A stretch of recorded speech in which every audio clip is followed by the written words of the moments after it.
Hi, everybody. I'm Lynn Petrak, Senior Editor with Progressive Grocer, and welcome to Top Women in Grocery. It's a podcast focused on the trends, topics, and interests that move women forward in our industry. We spotlight extraordinary women with great careers and interesting lives and who make a positive impact on their workplaces and community. And boy, are we talking about that today with Maria Brous, who is Director of Communications at Publix Supermarkets. Welcome, Maria. Thank you, Lynn. Pleasure to be here with you. Yeah, we're so excited to have you. And a little bit more about you. Maria is responsible for all internal and external communications that promote and protect the brand across the company's 8-state operating area and more than 1,370 stores.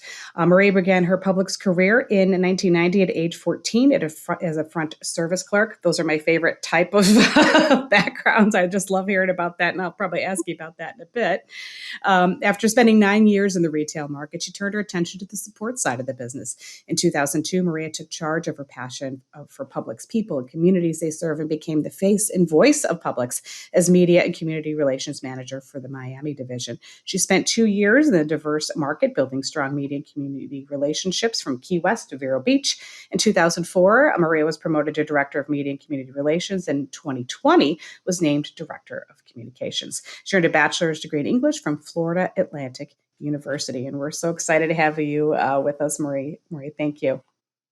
No, it's a pleasure to be here, but even more so a pleasure to be here to talk about all of the good that we do in the community. It's so odd to hear someone talk about, yourself in this because it Yeah. really is yourself. It's so much about our people and the 255,000 associates that we have that give back to their communities. Mm-hmm. It really is a testament to our brand, but even the legacy that our founder, Mr. George, started for us.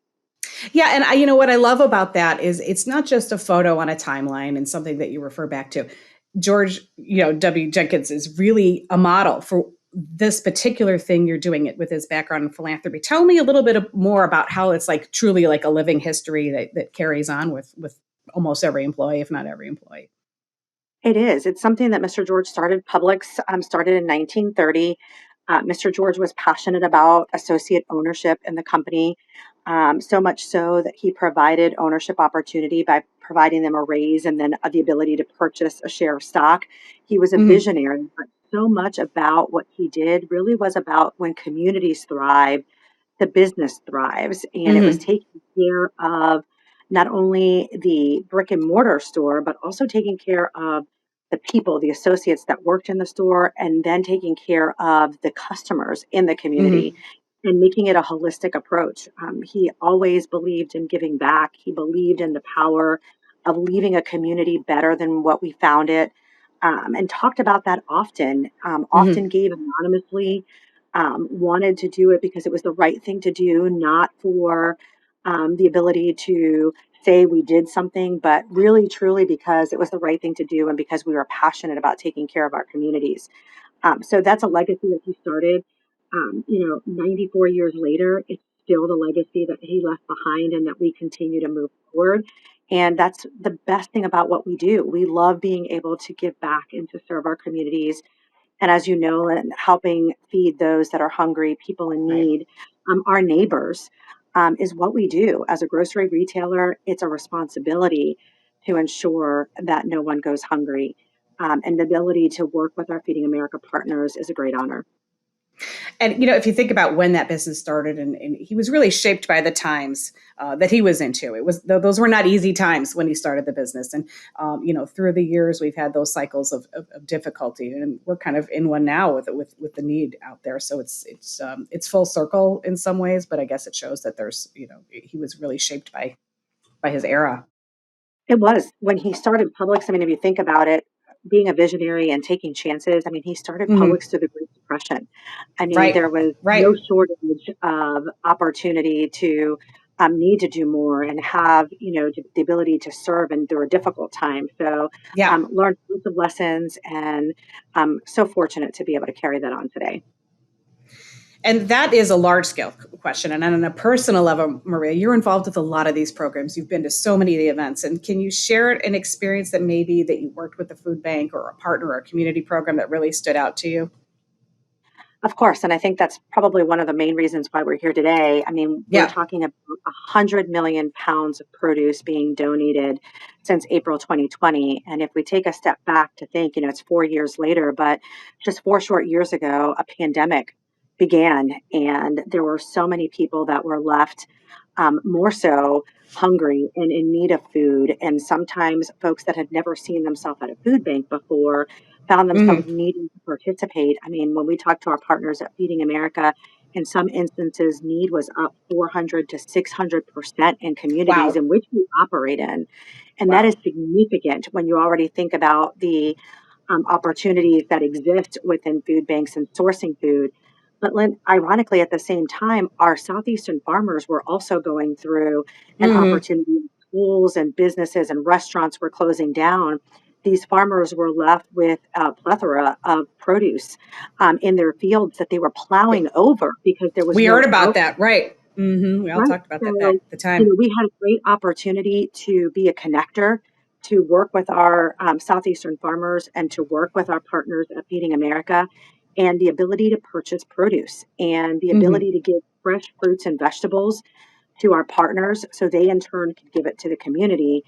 Hmm. And then 4 years later, we've still continued to do this program, 100 million pounds of produce Wow. to, our variety of, our 36 food bank, 37 now that we are in our operating area, but the ability to provide that. But if you talk about the one example and the part that was just, in so many cases, we do this work every day, but to be in a food distribution line and to see hundreds of Yeah. cars line up and to see and hear the stories, to hear I never thought that I would be in this situation, or Hmm. we were one paycheck away, or we just need help to get to the next, paycheck. And it was a story that we continued to hear, and feeling so fortunate to work for a company that allowed us to be part of the solution, Hmm. that allowed us to give back, the ability to be there on a weekend or during the week and roll up our sleeves and ask our associates to do the same thing and to be able to engage. And I think it's providing the dignity too. It's not just giving the food away, because that in of itself is huge to families and individuals, Yeah. but then to care, to hear the stories and to engage and to hear the value in the stories that folks had to share. It was just heart wrenching to hear and to see children and to see the elderly. And it is very sobering to see that and to think about what can we do and the ability to want to do more. We have a great executive chairman and CEO and president who believe in the mission of, no one should go hungry and no one should have to Hmm. choose between, paying necessary bills and putting food on the table, and continuing to do that work and being committed to it. Yeah, and I think we can all envision ourselves in that situation in times in our life where, yeah, you're one paycheck away from it, and I think that's just the humanity that people feel and see in their own lived experiences too. No, 100%. And you're opening stores around the country in your own backyard. You've been really busy lately in Florida and then beyond, and in Kentucky. So, how do your teams work together to find these partners in the community? Because that has to be kind of a bit of a process too. There's a lot of need in a lot of communities. So, how do you kind of identify partners, Maria? There is no shortage of need. I mean, this is a true statement. We have a great community relations team that is dedicated to getting to know the communities in which we live and work. Hmm. We are residents in these communities. We want our communities to thrive. We connect even long before, and I think you witnessed this when we were going into Kentucky. Yeah. Long before we opened our first store, we were already working with Dare to Care Food Bank, which is a Feeding America partner food bank. And we made connections early on with their CEO, and spoke about the part that we're coming to Kentucky. But before we get here, we know the power of investing in the communities. Our Hmm. associates are going to live in this community and work in this community. Can we partner with you? We do that with Feeding America. We do that with United Way. We meet with the chambers. We meet with other nonprofits and community groups to really understand it's not just about opening a store in a community. For us, Hmm. it really is becoming part of the fabric of that community. How do we connect? How do we engage? What makes this community unique? What do we already know, and what can we bring? And how do we create jobs to help with the economy? How do we bring people, from other parts of our communities together? So it really is holistically we work together to find that and do the work long before we ever open the first door. And I can tell you, when he spoke, and I was at that opening, when he spoke, you could hear a pin drop in that room. The way people were listening to that, so I think that also is a testament to the power of the partnerships that you create. And there's some really dynamic people at those food banks. I'm sure you've met so many of them. We have the work that the CEOs and the presidents do of their food banks and the volunteers. I think one of the things that not everybody knows is that, yes, while there is some level of paid staff at these food banks, the majority of the work that happens through volunteerism, whether it's through Hmm. companies like Publix and our associates that volunteer, or whether it's through, community partners and people that believe in giving back. There's so much need, and even the ability to come in and help for an hour or two, or on a weekend or as part of a project. It's such a great effort that goes into it, and it's so easy to find opportunities to volunteer. We've been a visionary partner of Feeding America, and they make it really easy where you can go onto their website for feedingamerica.org and enter Hmm. your zip code or city and state, and it'll connect you with a food bank in your local market, so that it can help you either give your time, talent, or treasures and really help the community thrive. And it's probably a great exercise in team building, right, for your stores too. Do you find that too, that it carries over into other aspects of business, because you're really all about nourishing people, however you do that? It is. It absolutely nourishing food and bodies, but also nourishing the mind and knowing that we're doing something together to make it better.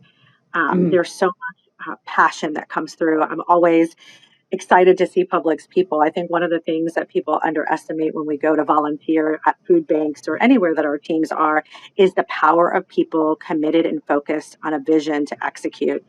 Hmm. And we do that flawlessly. I mean, our teams are able to unload trucks and bundle food bags and sort through produce and cans, and it is just to see 75 and 100 people at a time volunteering at a location and making an impact while we're working there, for several hours in a day. We are always told about how impressed people are. They give you what the average per hour should be, or what, a team usually does. And Publix people never back down from the challenge. We always want to set records, and we always Yeah. want to give back. So it motivates the teams, but it's great. They're in there, they're talking, they're hearing information from the food banks and understanding the need in their community. So they're also learning about how they can give back and how they can serve, while they're there. So, I mean, it's great. It's not uncommon for us during a public service day to have, several thousand people. I think at our last public serves, we had close to 8,000 Publix associates that Wow. were out on the same day across our footprint. Giving back to their communities. And that makes us so proud of our associates, that they believe in the power of giving back and that we can change the outcomes for individuals and families in our community. And I bet you get people from all different age groups, right? Do you have some of those teenagers that work in the store, and you have people that, maybe senior citizens? Do you see it kind of across the board, Maria? We do. I mean, we are Hmm. very fortunate, Lynn. I mean, we hire from as early as the age of 14, and Yeah. my eldest active associate is well into their 90s. And we believe at looking at the abilities of all of our associates. They're able to give Hmm. back and contribute not only in the workplace, but also in the community work that we do. But it's great to see them working alongside of each other and having a young person, whether it's young by age or young starting in the workplace, and a more mature worker or a retired worker, and finding the commonalities that they have, and what makes us stronger or the things that unite us. And Hmm. it's just great to see that. It's great to see the camaraderie. It's great to see the excitement and the energy. And at the end of the day, the even greater part is to know we've made an impact. We have Yeah. helped in some way alleviate the need for someone to wonder where their next meal is coming from. And you live in an area where you do get hurricanes and you get other things like that, and you have, droughts and other things. Do you help out? Tell me a little bit about like natural disasters too, because I would imagine when the need gets really acute for those times as well. It does. I mean, being a Florida-based company, as you know, we are well aware of hurricanes, but we also operate in parts where winter storms are also impactful to our operating area. Hmm. But I think, again, the strongest part is the ability of Publix people to unite. We always talk about one Publix with one purpose, and we understand the power of being united and focused and all rowing in the same direction. And whether it's communities, that have suffered through hurricane losses and business and homes and closures. And I mean, some of the greatest parts are the ability to see, a Publix open. We're closed 3 days in the year normally. We're closed on Thanksgiving Day, Christmas Day, and Easter Hmm. Sunday. Hmm. um, a Publix is closed, due to these storms. It is for a community that sends a message because our job is to prepare our communities prior Yeah. to the storm and post storm while taking care of our associates, making sure that it's Hmm. safe for our associates to, be able to take care of their families and be on the road and then come back. But it is an ownership and a sense of pride to be able to help our communities and to be there giving out food and to be there to help rebuild on those journeys. I mean, Fort Myers Beach was more recent example, Right. and the Right. ability to see them overcome and come back as a vibrant community and tourism coming back.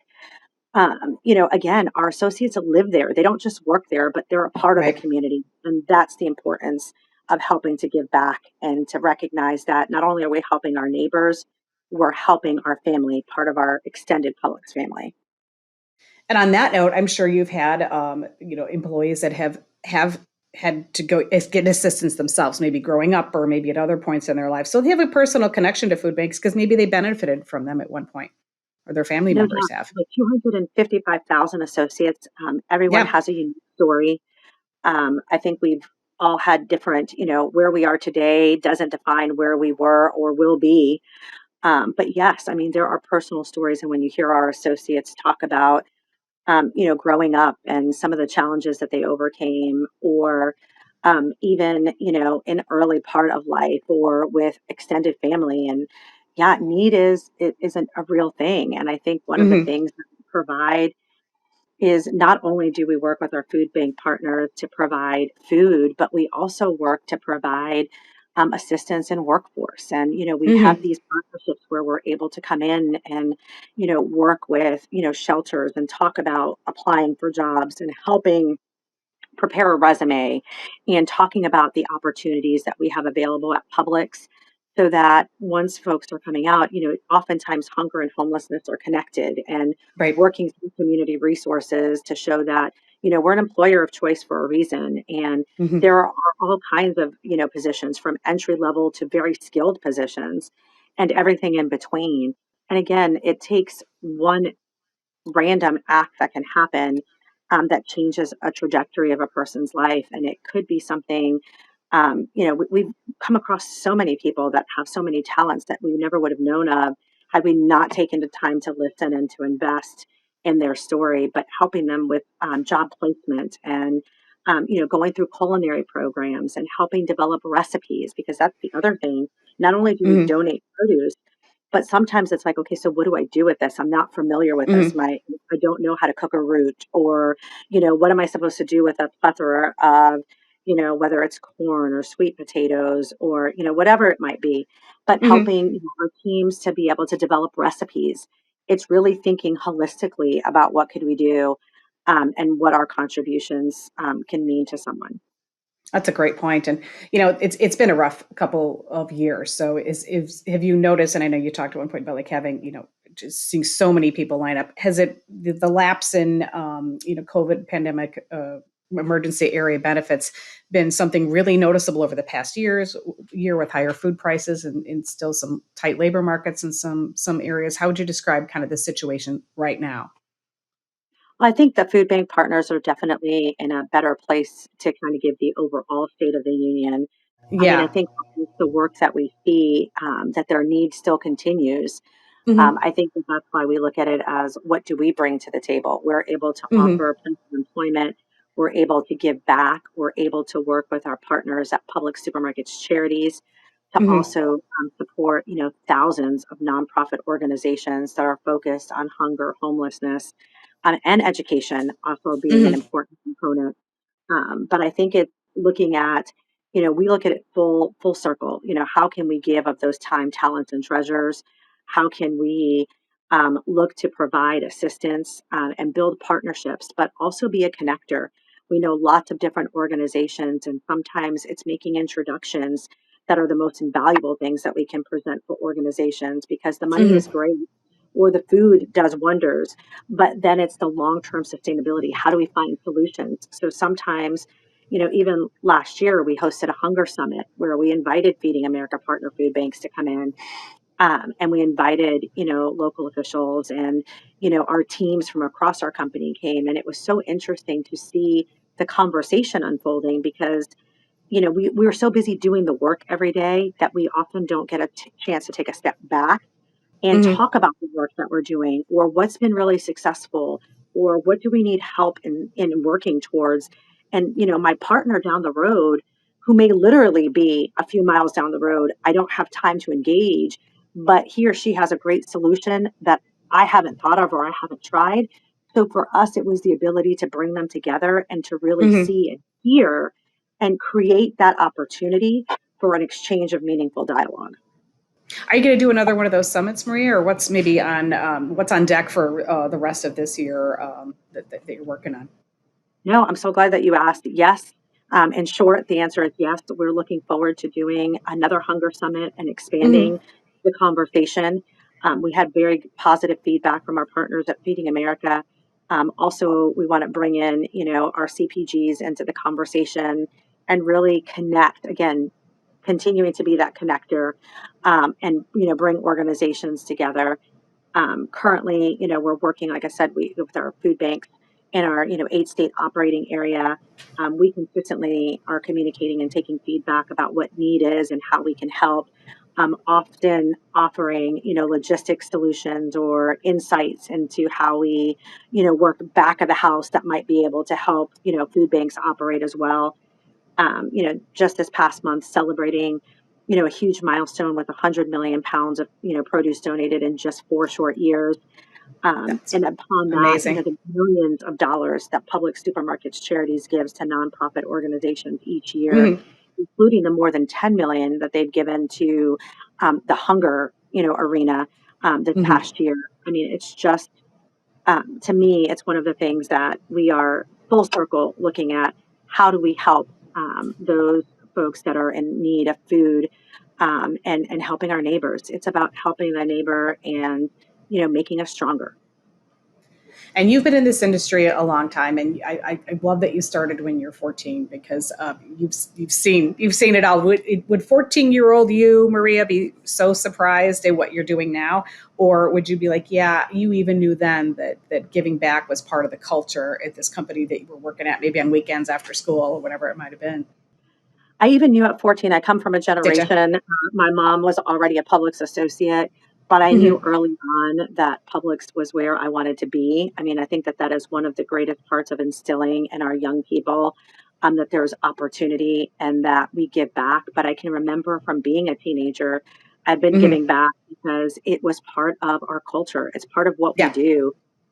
So it was instilled early, and I think that that's great, to still have those memories and some of the friendships that we started when I worked in a store because we were connected by common goals. So yeah, I think it's always I've known since I was very young. I've always said 50 years is what I wanted to do in the industry. It was Wow, a Maria. really great. Yeah. Yeah, I'm almost there, Lynn. It's okay. It's gonna No, it'll take no, no, you're 34 years not. this year. Oh my But it's an gosh. industry, we have so much opportunity in our industry. You know that Hmm. more than anyone, being able to talk to so many brands and so many, Right. CPGs. And it is interesting work that we do. I always tell young people, regardless of the career that you want to do, I have a job for you at Publix. Whether you Hmm. want to be in marketing, an attorney, an interior designer, in construction, it doesn't matter. Whatever you want to do, I Hmm. have a place for you at Publix, and I think that that makes us one of the best places, if not the best place to work. I bet, and I bet you talk to a lot. Do you take kind of special care in talking to young people because maybe they don't see what's ahead of them, but you can. Oh, no, 100%. I mean, I think because, Yeah. and you said it earlier on when we started talking, for me, it's so much about someone did that for me, so it's my Yeah. responsibility to put that forward. But Hmm. being able to engage with young people, and we all have a history. We all started somewhere. Hmm. To our CEO who started as a front service clerk too. Hmm. Kevin knows the power of, staying with Publix and working hard and giving back. So I think it's just what we do and paying it forward. Well, I think Mr. George would be proud, Maria. I really do. I really do. I think so. Me too. I And agree. it'll be 100 years before you know it. So I'm sure you're already like starting to think about, starting to think down the road a little bit about some big ways to celebrate that too. It's not that far off. I've been thinking about 100 since we turned 75. So we've There you been go. long, long, long thinking about this. We're a little ahead of you. We're right about like I think we're headed at we're coming into 102 here. So, That's awesome. it's always been a Congratulations. dynamic industry and a lot of passion for it. That is correct. Our brands are definitely committed to making us better. Absolutely. Well, thank you so much for joining us today, Maria. I really appreciate it. Love hearing about it. And we will be following some of the great things you do, and whether it's through your new store openings or your next summit. I appreciate it. Thanks so much, Lynn. Have a great day. You too. And for more information on Top Women in Grocery podcast, please visit progressivegrocer.com/podcast. You can subscribe to the series wherever you typically listen to podcasts, including on Apple and Spotify. And if you have an idea for a Twig podcast topic, we'd love to hear from you. So feel free to reach out to me at lptrack@ensembleiq.com. See you again, and thanks for listening.